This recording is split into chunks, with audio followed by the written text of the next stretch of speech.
I've helped hundreds of alcohol brands grow their businesses. Here are 6 things that I tell them every single time. The number 1, it's a conversion focused website. A lot of people, what they do is they set up a brand website and it tells the story about the brand and all of this sort of stuff. You got some lovely pictures that you paid way too much for a photo shoot for, and you're going, great, my brand is up there and it's out there. But you're not focusing on what happens when people actually discover your brand and they get there. Whether they found you through SEO or you're running ads and promoting your brand. What happens when they get there? What you really need to do is focus on website. And that's not just having an e-commerce store, it's about optimizing that e-commerce store for conversions. There's certain things that you need to do, like have an add to cart button, having a checkout page that's nice and easy, like not asking for 14 different steps before they get to checkout, showing what countries that you ship to right at the start so people don't waste their time. What you really want to do here is inspire trust, tell people what they need to know, what they need to make a decision, why they should drink your product, and then make it easy for them to check out.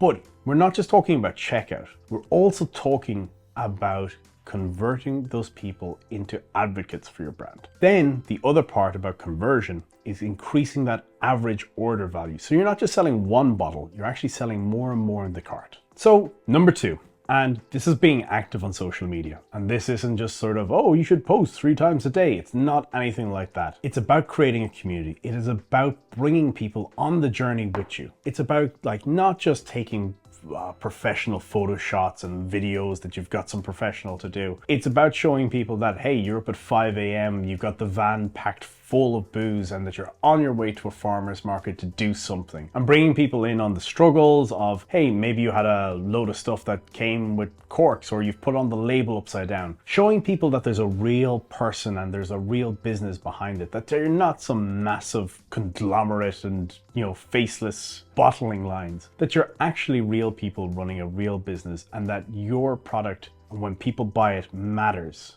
And when we talk about social media, you've got a couple of ways to do it. You've got Facebook, you've got Instagram, you've got TikTok. I don't really understand TikTok. It used to be a lot of people dancing, but apparently the demographic has changed and it's now people that are 35 to 55 are the most active demographic on TikTok. So I think there's a couple of things here. It's not just sharing professional content. That's we've been through this. It's about bringing people on the journey. It's also about getting people's feedback. So one of the things that I did when I was a brand owner was actually ask people what they wanted to see when I made gin. So go, hey, is there any new flavors that you think I should do? And getting feedback instead of us building stuff. I used to test designs. So we had a product called apple and elderflower and we put it to a vote. Should we make this one or should we make this one? And we actually stayed with not making it.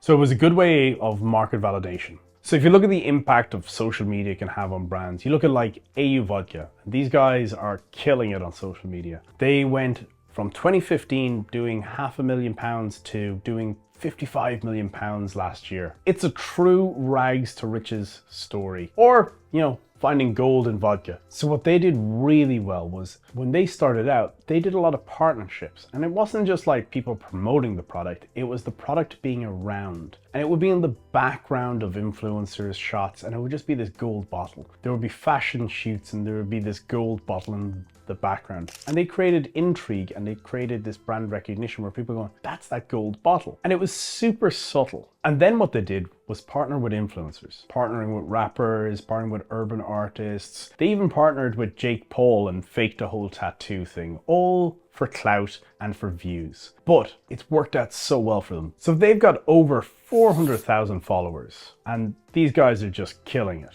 So I can't give you a step-by-step guide of how to grow your brand on social media because for every brand, it's different. Finding that thing that resonates with people and finding that thing that actually grows is going to be different depending on the product, on the brand, on how people take it. It's just going to be a suck it and see. It's going to be experimentation, finding the thing that works for you and then just doubling down on that. So point number 3 is email. Email is one of the single most important channels in a digital strategy or even for a brand. It's not even about driving digital, it's about keeping people updated on what you're up to. Email drives about 30% of revenue for e-commerce. I'm going to tell you something that's really important. I grew my brand in the UK. I spent about 150 grand growing it. I had over 5,000 bars stocking my product. And then when my distributor went bust, I realized that those were his customers and not actually my customers. And I had no way of contacting them, getting back into those bars, into those bar groups that I spent so much money to grow into. So email is a route to market that you own. And the important thing about email is you need a quick cash injection, run a discount code, get people to buy. You want feedback on a product, send out an email. These people are probably people that have followed you on social media, that have followed the story so far and have now converted into customers, and they're on the next leg of the journey with you. So here's how to grow your email list. Firstly, ask for it. Put a pop-up on your website that gives something back in exchange for their email, whether it's a 10-15% discount, whether it's subscribing to a newsletter. Give them something in exchange for their email. Then use something like Klaviyo to integrate with your e-commerce store. Put in abandoned cart flows, put in things that for repeat purchases and certain timelines, and just use email as a channel to drive more sales. So the next thing is, don't just email them when you want to run a sale or when you want a quick cash injection. You've got to build value. You've got to show that the emails are worth opening. The way to do that is by kind of regular cadence, whether it's once a month. Here's the things that have happened in the brewery, distillery, winery. Give them something to follow along with. And then periodically you can run a sale and drive revenue.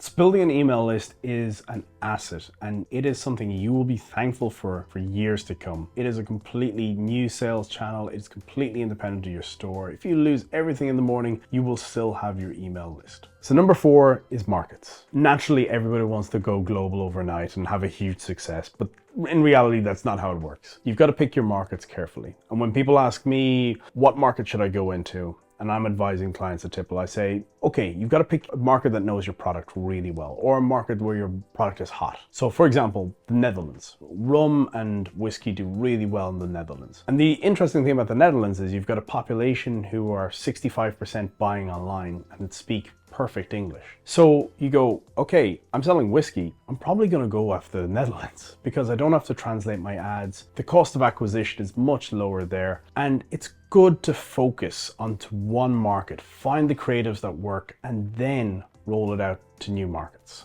So number 5 is ads. And when you're growing into a new market, ads is the fastest way to get brand awareness. Now, ads cost money, but generally those ads can return you money when you're doing a proper strategy. So things that really kind of make ads work is good creative. So not just throwing up a picture of the product and saying, here's my gin or here's my whiskey. It's about finding that connection. So getting people to go like, why should I drink this product? Why should I care? And that ultimately should be at the back of everything you do, between social media, between ads, everything. Why should somebody care? And, some people go, well, it's made with, elderflower, or it's made with some tropical ingredient that's like local to wherever they are. And the truth is, nobody really cares, bar the people that make it. So what do I mean by ads? I'm generally going to talk about a couple of things, right? So you've got Google ads, you've got Facebook ads, you've got Instagram ads. So they're kind of digital ads. And generally, I don't see Google ads working so well in the industry. And the reason for this is when people search a Google ad, they're generally trying to solve a problem, or they're looking for a specific thing and they're not looking for exploration. Whereas with Facebook and Instagram ads, they're kind of shown to you at random. Well, it's not really random. There's an algorithm behind it that kind of selects that you're the best person to show this ad to, and they might likely check out. So alcohol is purchased on spur of the moment. It's an impulse decision. It's purchased on emotion, and you need to reach people at those moments. And that's what the video ads of Facebook and Instagram do. So ads might seem scary, and I've covered a lot there, but at Tipple, what we do is we guide you step by step through a playbook of growing your brand online. So number 6 is giveaways. And I know what you might be thinking, like giving away your bottle online and like hoping for like and shares and all of that sort of stuff. But try and think about this a little bit differently. So one of the things that I did when I was growing my brand was we put a giveaway on the back of a beer mat. Now, beer mat isn't something that you'd associate with gin, but they're all over bars. And we had just expanded into a massive pub group with thousands of bars. So I wanted to get at those people so that I could target them with ads. They've had my product. They might not have had it in the bar, but I was giving away a trip to Ireland and it was all over the UK. So it cost me €1,500 to send 2 people to Dublin for a weekend. Flights, accommodation, some spending money. It was all good. We had about 4,000 people apply for the competition, which ended up on our email list. Now, not everybody on that list is going to be an ideal customer. Some people might just be applying for the competition, but you might get lucky. There might be a higher percentage than you think. But it's a really low cost way of expanding your email list and potentially getting sales. Now, there's other ways to apply this, like maybe you give it away to a follower that follows you on Instagram, and it's a good way of bumping up those numbers and creating buzz. Or maybe you get them to create a video and tag you as the competition entry. There's loads of ways that you could expand this and create buzz on social media. So there you have it, the 6 steps to grow your alcohol brand. Now, it may sound a little bit overwhelming, but at Tipple, we have a step-by-step playbook that enables brands to do all of this. And we help them every step of the way. So if you want to find out more, click the link in the description below. And don't forget to like and subscribe so you get notified next time I release a video.